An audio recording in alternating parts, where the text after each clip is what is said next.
All right. I think we're going to get started. Sorry for the delay, guys. We're just setting up the camera.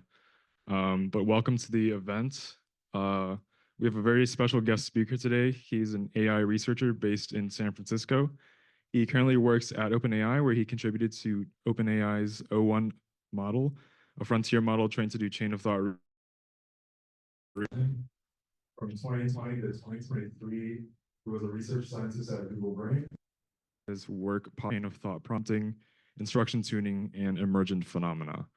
With that being said, if everyone can please join me in giving a warm round of applause to Jason Wei. Thanks for the introduction, and very happy to be here today. The topic of the talk is going to be scaling paradigms for large language models. Now, I want to start off by saying we've come a long way in the past 5 years in AI. So if you think about even just 5 years ago, in 2019, AI could barely write a coherent paragraph, and it wasn't able to do any reasoning in any general sense. Now today, AI can write an essay about almost anything, and it's a competition-level programmer and mathematician. How did we get so far in such a short amount of time? The thesis of today's talk will be that scaling has been the engine of progress in AI, and will continue to dictate how the field moves forward. Here's a short outline of what I'll talk about today. So I'll talk for around 40 minutes, and I'll take questions after. So first, I'll talk about what exactly is scaling and why do we want to do it. Then I'll talk about the first scaling paradigm, which is scaling next word prediction. I'll talk about the challenge or the bottleneck with continuing to scale next word prediction. Then I'll talk about the second paradigm that we're now in, which is scaling reinforcement learning on chain of thought. And then finally, I'll close with how scaling has sort of changed AI research culture and what's next in the field. So first, I want to talk a little bit about what did we do in AI before the next word prediction scaling paradigm. And the reason I want to talk about it is looking into the past is a great way to realize what's special about the current moment. So if you think about how the field of AI made progress, say from 2010 to 2017, in the pre-transformer deep learning era, you'll notice that it looked a lot like this. So you have some benchmark like ImageNet, and then you have some baseline, which gets some performance.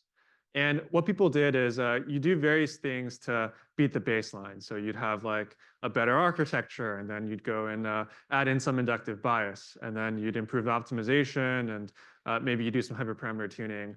And all these things sort of stack up together to get higher performance. And another way of looking at it is you have some XY relationship that you want to learn with your deep neural network. And a lot of what we did back then was try to make that neural network that learns XY as good or efficient as possible. So success would look something like, on the ImageNet data set, our method outperformed the baseline by, say, 5% while using half the compute. Now, with the advent of Transformer in 2017, we're now able to learn a large group of XY functions pretty well. And that begs the question, what do we do once we have this very general purpose learning algorithm? And it turns out the field converged on scaling as a really important direction. And scaling, very simply in AI, usually just means training a larger model on more data with more compute. But I have this sort of more specific definition of scaling, which is scaling is when you put yourself in a situation where you move along a continuous axis and you expect sustained improvement. And this is sort of an active process, because the key part here is you have to put yourself in that situation. So often that involves understanding some detail or to resolve some bottleneck in the training process. And the canonical scaling plot is something that you'll see here. So the x-axis is usually compute or data or model size. And then the y-axis is capability. And you want to see sort of a straight or smooth line here where you continuously improve as you move along the x-axis. And what you want to avoid is this bad curve where after some threshold, you don't see improvements in capability anymore. Or to put in simple terms, it's not this, but this. And if you look at sort of a lot of the seminal works in AI in the past 5 years in large language models, you'll see that this scaling law plot is sort of everywhere. So you have various papers from OpenAI, Google Brain, DeepMind, GPT-2, the scaling laws paper, GPT-3, Chinchilla, et cetera. And you'll see sometimes you have to flip the plot upside down because it's plotting loss instead of performance. But you'll see that these scaling curves are sort of everywhere.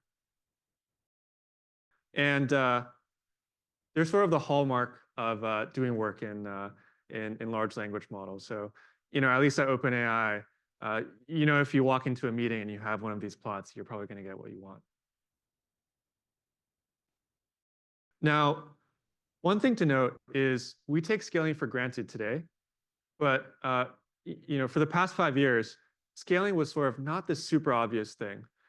And it was hard and non-obvious for sort of a variety of reasons. So one is maybe technical and operational challenges. So for example, if you want to train a very large language model, you need a lot of expertise to hire infra engineers to build the distributed training infrastructure. You need ML researchers to sort of fight loss divergences and maybe hardware failures that might come along. And then also compute is just very expensive, so it requires a lot of capital investment to train these models. In addition to these technical and operational challenges, there's also psychological challenges.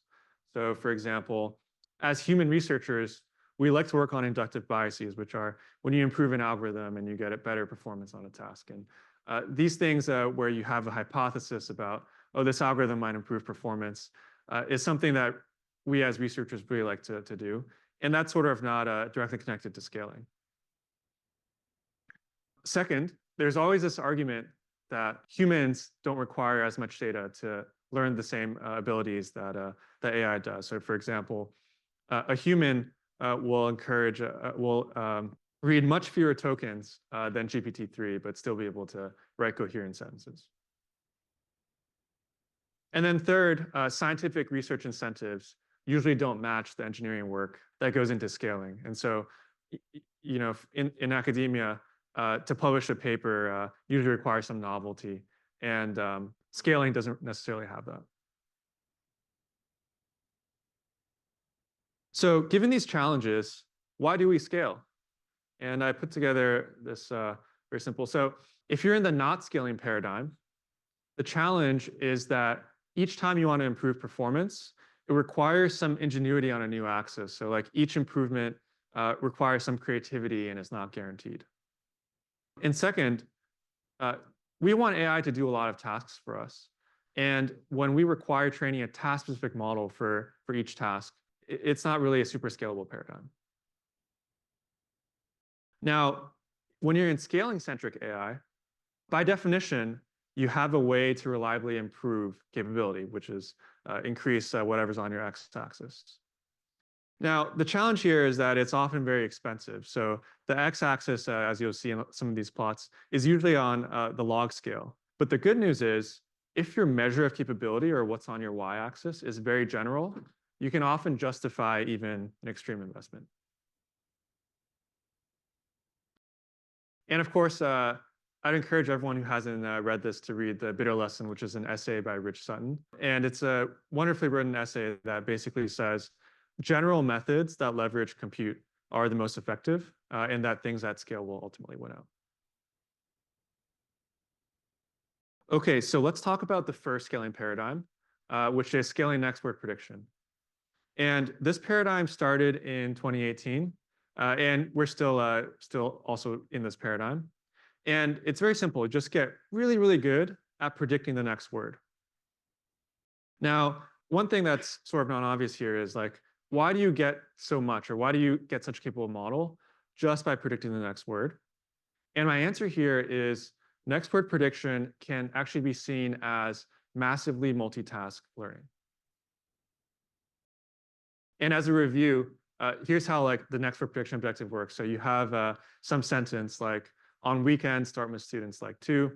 And then the goal of the model is just to predict what's the actual next word that came. And so for every single word in the vocabulary, from aardvark down to zucchini, the model assigns some probability.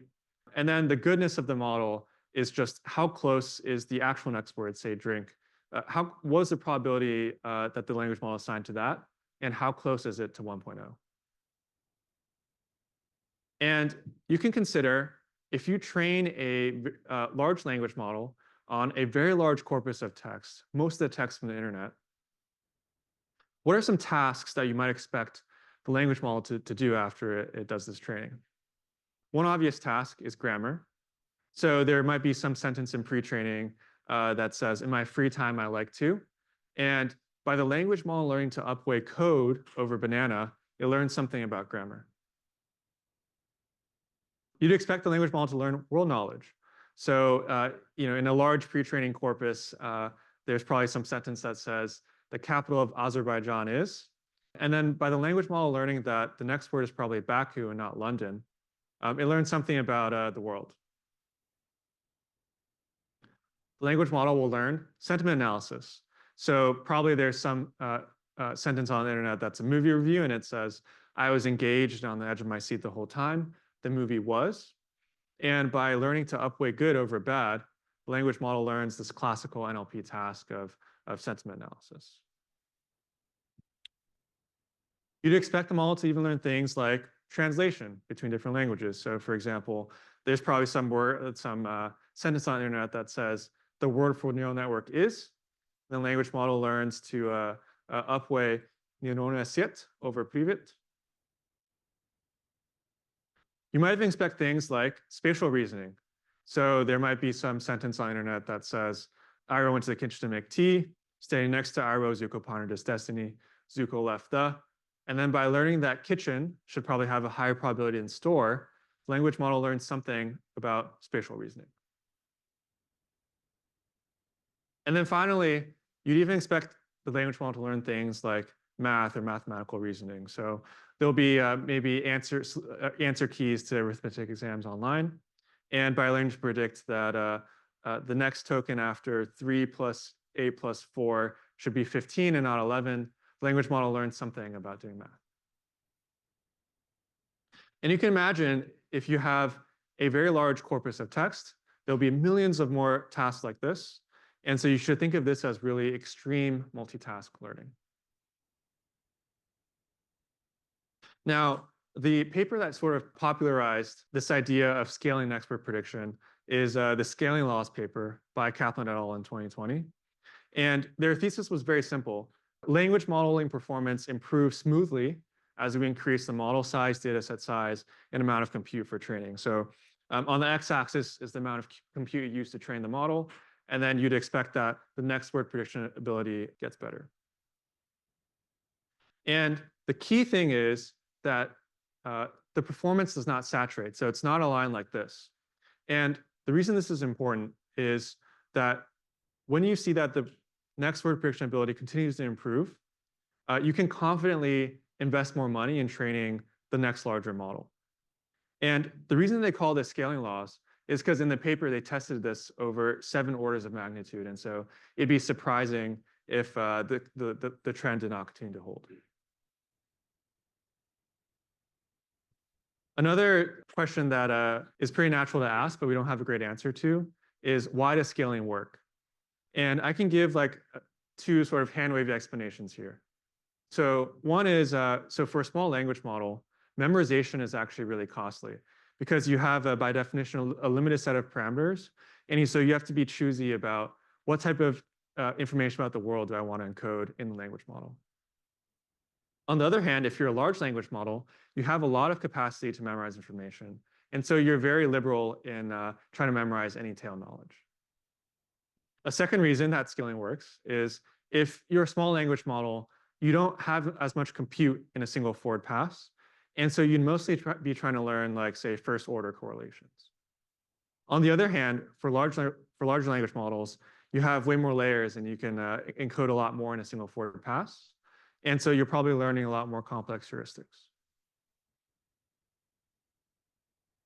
Now, one question is, if scaling is so predictable, like if these scaling laws are so smooth, why was the success of this paradigm, like for example, ChatGPT, so surprising to a lot of the field? And my answer would be that next word prediction is massive multitask learning, but it turns out that performance on different tasks actually arise at different rates.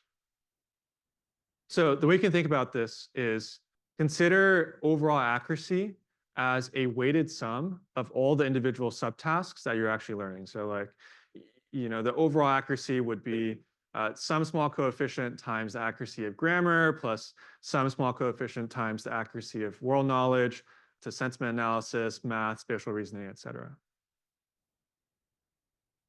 And then consider if the accuracy goes, the overall accuracy goes from 70% to 80%, do all tasks get better uniformly? And I would say probably not. So again, you have maybe overall capability increasing continuously. Maybe you have some tasks that increase like this. So first they improve a lot and then they saturate. So for example, something like grammar. GPT 3.5 basically already has perfect grammar. And so when you scale up from GPT 3.5 to GPT 4, you're probably not improving the grammar that much. On the other hand, you might have harder tasks like, say, math, where both GPT-2 and GPT-3 were basically hopeless at math. But once you scaled up to GPT-4, then you could actually do like a range of math problems. And one terminology that people sometimes use to refer to these tasks that don't really get better for a while, but then suddenly get a lot better is emergent abilities or a phase transition. So below some threshold, you're basically not really improving on the task. And then above that threshold, you're suddenly learning a lot and improving on that task. I want to show one example to illustrate what emergence might look like. So the prompt here is just to translate this sentence from English to Spanish. You have sort of three models, and then the y-axis measures performance. So you could see the three models are Ada, Babbage, and Curie, which are increasingly larger. And you can see Ada says, I like to play soccer and tennis, which it doesn't know to translate. Same thing with Babbage. And then Curie suddenly learns to perform the task. And the thing here to note is if you had only trained Ada and Babbage and you tried to extrapolate, would Curie be able to do the task? You'd actually predict that, no, scaling wouldn't improve the performance on this task. But it turns out after you train the model that you could see the model suddenly learns to do this task. And so the way you can think about it is there's some spectrum of possible tasks that we might want AI to do. So from the bottom, you have things like giving basic facts, having correct grammar, all the way to doing things like writing a novel or scientific research. And every new series of model we train can sort of do more tasks. So initially, GPT-2 maybe is only doing very simple things like giving basic facts and having correct grammar.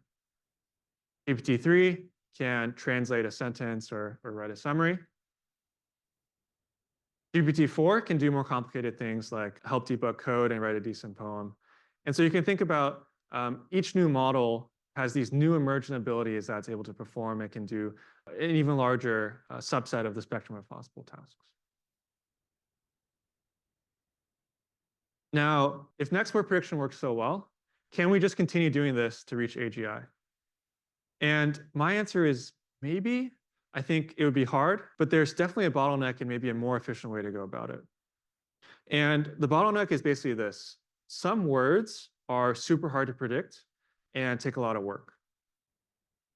So here's an example where next word prediction works great, right? So you have a sentence like, I'm a researcher at OpenAI working on large language.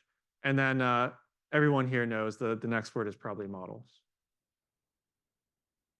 But there's also cases where next word prediction seems almost impossibly hard. So here you have a question and it's what's the square of this expression? And then you have to answer A, B, or C. This is pretty challenging to do. And the way you think about it is pretend you're ChatGPT. So you're like behind a computer and then you get these queries. And as soon as you see the question from the user, you have to immediately start typing. And you see this question and you have to immediately say A, B, or C. It's really hard to get that correct. And what I'm getting at is sort of this. So on the x-axis here, you have the difficulty of a task. And these things range from like giving the capital of the state of California to providing the answer to a multiple choice competition math problem. And the issue with just doing next word prediction is you're only spending one token on both easy problems and some of the hardest problems. And what we really want is something like this, where you use adaptive compute. So for easy problems, you might only use one token, but for very hard problems, you'll use a lot more compute. And one nice thing about doing next word prediction is you can already do something like this just with prompting. So if you haven't heard of chain of thought prompting, it's very simple. You have an example that has this chain of thought, which is basically if you imagine having to show your work on an exam, which gives an example of how a problem might be solved. And when you put that into the prompt, the language model actually learns to give also a chain of thought before giving the final answer to the new problem. And this actually improves performance a lot. So this is a pretty old plot, but compared to giving the direct answer, chain of thought really improves performance on, say, math word problems here as you continue to scale up the size of the model. And one way you can think about this is if you've read Thinking Fast and Slow. Next word prediction is sort of system one thinking. So it's like fast, intuitive thinking that, for example, things like recognizing faces or repeating basic facts. And then there's also system two thinking, which is how you might solve a more challenging math problem or make a plan for a vacation. And this is more like chain of thought, where you have to do multiple steps. Now, the limitation with chain of thought prompting is you could see most reasoning data on the internet looks like this. So this is from my college math, computer science homework. And you could see it looks a lot like reasoning, and it's a very correct proof. But the issue is I did most of my reasoning work probably on a piece of paper for like an hour, and then I spent 10 minutes transcribing it to this homework solution, which maybe then the model trained on. And so you're not training on actually like what the reasoning was. You're training on like a summary of the process afterwards. And what we really want is sort of this inner stream of thought. So this probably looks more like some backtracking. So maybe you say like, first, let me see what the best approach would be. And then you say, oh, no, actually, that seems wrong. Let me try something else. And then let me try computing this, et cetera. And so that brings us to the second paradigm, which is scaling reinforcement learning on chain of thought. And the goal here is we want to train language models to think before giving an answer. And I'll come back to this later, but the interesting thing here is in addition to the amount of compute you use to train a model, which is what we've been doing for the past decades in AI, now there's a second axis of scaling, which is how much compute does the language model use at inference time? And obviously, OpenAI 01 was our release of a language model that can think before giving the final answer. And if you haven't read the blog post, would encourage you to take a look.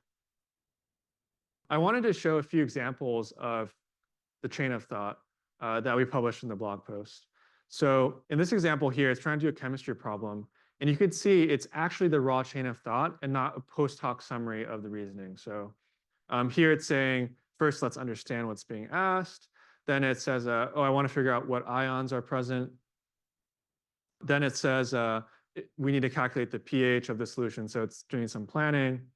And then it says, oh, actually, alternatively, note that the salts of weak acids and weak bases depends on K and Kb values.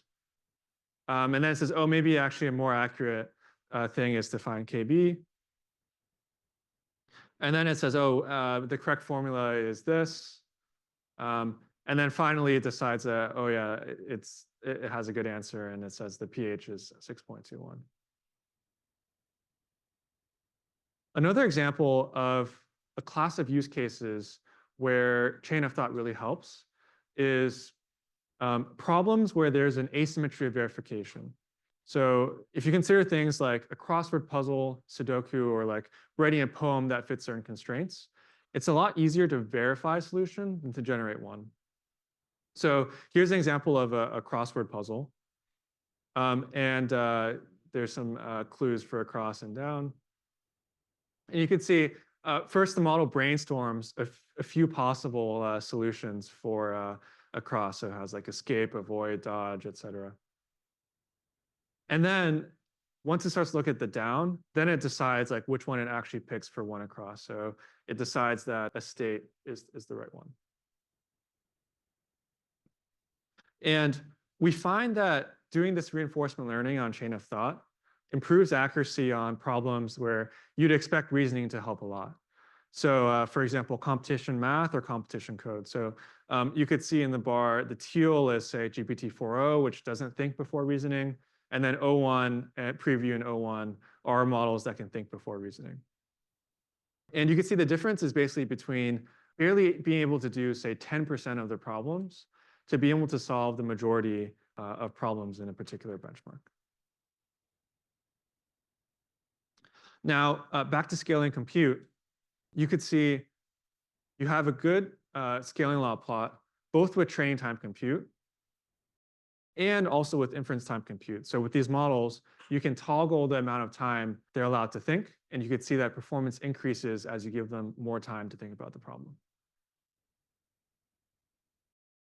The reason why I think this is super special is one day we may want AI to solve some of the most challenging problems that we face as a humanity. So how to cure disease or how to improve the environment. And what we want is eventually we want an AI model to get a prompt, say, write the code documentation and research paper for the best way to make AI safe. And then it'll think very, very hard about it. So it'll research all the existing literature, it'll do data analysis, it'll conduct new experiments, and then finally it'll come back to you with the answer. And so, today we have models that can think for seconds or maybe minutes before giving you the final answer. But eventually we want to get to models that can think for hours, days, weeks, even months to help us solve the most challenging problems that we face as humanity. Okay, so I'll move to talk a little bit about how scaling has changed some of the culture around doing AI research.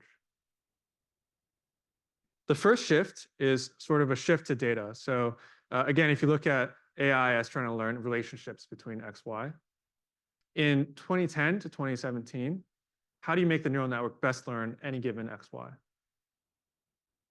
But now I think it's shifted a lot towards how do you find better X's and Y's to learn? So for example, in 2010, maybe you have ImageNet, and your goal was to get the best performance on the ImageNet data set. But today, you might ask, how can we make the data set bigger or more closer to what we want to evaluate? So one great example of this is a model called Minerva from Google that came out a few years ago. And what they did is they literally continued training a pre-trained model specifically on math data and archive papers. And they found that the math performance improved a lot. Another example of a shift in AI culture is we desperately need more evals. So in this plot, it basically shows how fast does it take for AI to saturate some particular benchmark. You can see in maybe the early 2010s, it would take maybe 5 years to saturate a benchmark. And then now, if you look at some of the most recent benchmarks, say GPQA, in 1 year, it was solved. David Ryan, who made GPQA and has given this talk, said like people always ask him if he's going to make a harder benchmark after GPQA, and his answer was that they had already set out to make the hardest science benchmark that they could. And one thing to note here is this is one area where I think academia has had a huge impact and has probably even done better than industry. And so you can look at a lot of the benchmarks like Squad, GLUE, MMRU, Math, GPQA, and also SWE-bench as some of the best benchmarks in AI. Another thing about AI culture is now we're in the regime of having highly multitask models. And so you have these interesting things where like the language model will say be a competition level programmer and mathematician, but it'll say like 9.11 is greater than 9.8. And so you have to really measure language models on many dimensions, and it's harder to say that one model is strictly better than another because there's so many use cases, and usually one model is better at some things and worse at other things. One common critique that I hear is language models can't do this particular thing, and so they're not promising. The way I look at it is not to over-index on a particular use case, but that to think about what are the applications that AI can really do and accelerate human workflows. And then finally, there's another interesting thing where intelligence, for example, how good you are at math, isn't necessarily the same as improving performance on a user preference benchmark like LMSys. So you might improve the math a lot, but you might not be able to detect that change in a user preference evaluation. A final change in AI culture is sort of towards bigger working teams, at least in companies. So sort of back in the day, you would have like two dudes, say Dirk Kingma and Jimmy Bod, working on like a project. And then it'd be Adam, and it'd be one of the like most cited papers in history. These days, there are a lot larger teams, and you have like different people working on different parts of the stack. So you might have people working on evals, people working on data, people working on infra, people working on model training. This is just an example of a small group of people who worked on OpenAI o1. If you're Google, you might need even more people to do something. That's the actual author list for Gemini. Okay, I'll talk a little bit about where AI will continue to progress.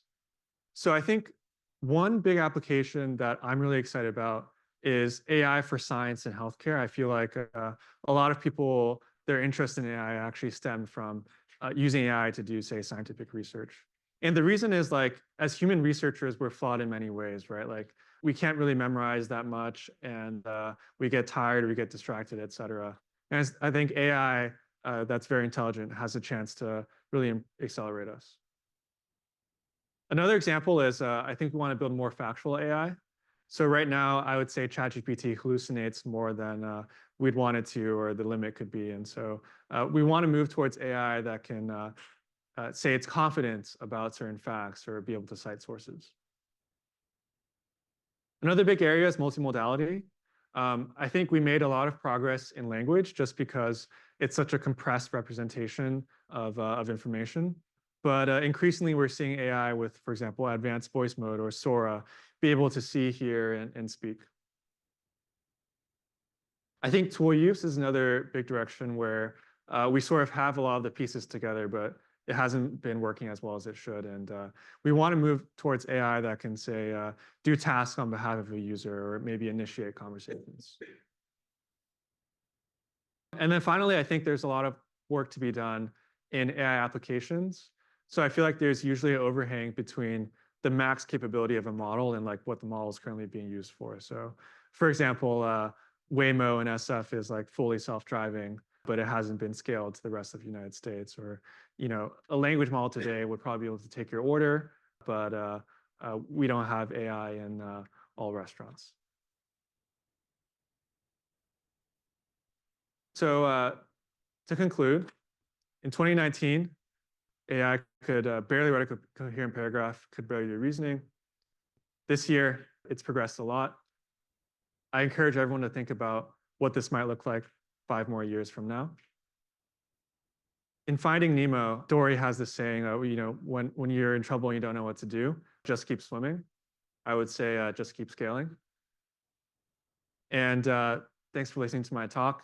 Happy to take questions. Feel free to connect with me on Twitter. If you're interested in OpenAI, send me an email. Let's see. Oh, the reason there's an asterisk on the questions is I can't answer like technical questions about O1, but happy to answer other things. So yeah, thanks. All right. I think at this time we'll open it up to Q&A. Before we do so, if you're interested in this topic or more broadly, just what these things mean for AI safety and alignment, please visit princetonalignment.org. We run intro seminars on AI safety. We also run guest speaker events like this. We also run like reading groups and coding workshops. So please give princetonalignment.org a visit. We'll go around the room, so like just left to right, and try to keep your questions short. Don't put like three into one. So yeah, just raise your hand and I'll try to find you. Thank you so much, Jason, for coming to speak with us tonight. Um, so I know you spoke a little bit about scaling test time compute, and I know there's a lot of optimism around that right now. But in the information and other sources, there's been some skepticism about just the old scaling axis, if traditional scaling laws will hold and just training compute, and if synthetic data will help us get there or cause scaling problems. So I'm curious your opinion on that first scaling access and if we have really hit a wall or not. Yeah. Um, yeah, I think it's kind of an obvious statement, but as you continue scaling, it gets harder and harder, right? Because you have to spend even more money on compute, and also data starts to get limited. And so I think at this point, we have to be even more creative with how we address some of these bottlenecks.